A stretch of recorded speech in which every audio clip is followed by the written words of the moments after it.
Hey everyone, today we're going to be talking about church done right. First of all, I just want to share that I was never really a church person. Regardless of where I was at in my walk with God, I always felt like, oh, well, I have a good relationship with God, so why do I need to go to church? It felt more like an obligation. And then my husband was deployed overseas for 6 months, and we had found this amazing church in our community, and I thought, you know what? Maybe now it's time. And I set out and started going to Bible study, to the Sunday sermon, and then also to women's group, and I was floored.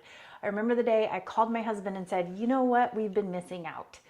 This is amazing. These people are amazing. This community is amazing. We've been missing out. I can't wait for you to come home and we can start to journey into this church experience together.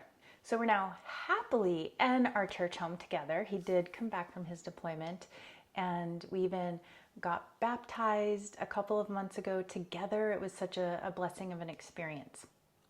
But I'm reaching out today with this message of church done right because at women's group, we're really discussing how supportive our church family is. So for example, when I came into the church, I was just welcomed and loved on and nurtured as a new church member. And we're also talking about how other people had had the same experience at this amazing church.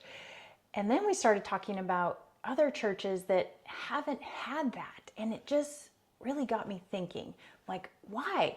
Is this by accident?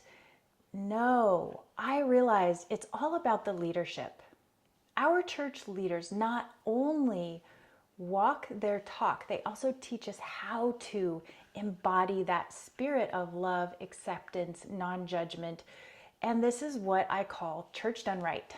Think about it. Church done right heals, restores, connects, elevates, empowers, does all these amazing things. When you're in a church done right, you can feel it. It's alive. Spirit is in people's hearts.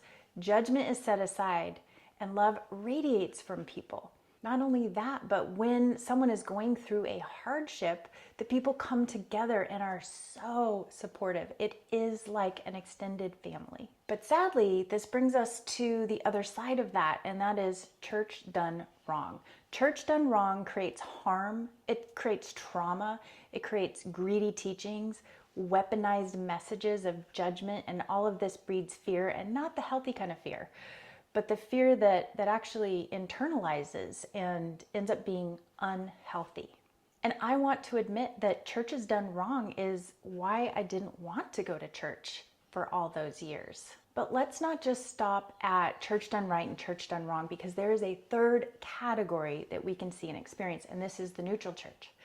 The neutral church is neither elevating, but it's not harmful. It means well, but it's just missing the point. And I've also been to those churches that just didn't really elevate or inspire. It was like, okay, check the box. I went to church. So purely from a coaching perspective of how do we elevate our lives, consider if you're in a harmful church, I invite you to get out or speak up if you feel safe in doing so. Sometimes we need to call the alarm and say, wait, this isn't working, and see if that church leadership is open to change. They may not be, and that's a perfect time to get out. Some of the ways that you can identify if you're in a church gone wrong, and this is true even if we're in a negative work environment, but basically is how are you being received? Are you being guilted, or are you being held healthily accountable? Is fear the motivator, or is love the motivator? Those are things that you can look for and identify.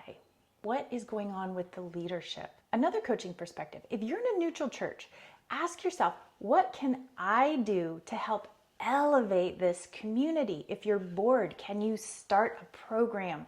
Can you do a deeper dive? What can you do to contribute? Oftentimes, neutral churches, because they mean well, they just need to be woken up a little bit. And if you're in a church done right, oh, I invite you to embrace it and protect it. Make sure that it's not slipping out of alignment over the years. Really appreciate the community that you have and continue to contribute to its betterment. Okay, so coaching prompt. consider, what is my role in church done right? Sometimes that means we need to exit the church we're in. Sometimes it means we need to speak up and contribute to unneutralize the church and head it in a positive direction. And other times it may be to appreciate and protect the amazing community that we have. I hope this message reaches exactly who it was meant to reach today. And I'd love to hear in the comments, what have your experiences been with church done right versus church done wrong or neutral church? We have all had different experiences, and unfortunately, some of the negative ones have led to religious trauma, which breaks my heart because sometimes that shuts us down from experiencing church done right. So I just want to say thank you to all of the church leaders out there who are doing church done right, and I look forward to seeing you in the next episode.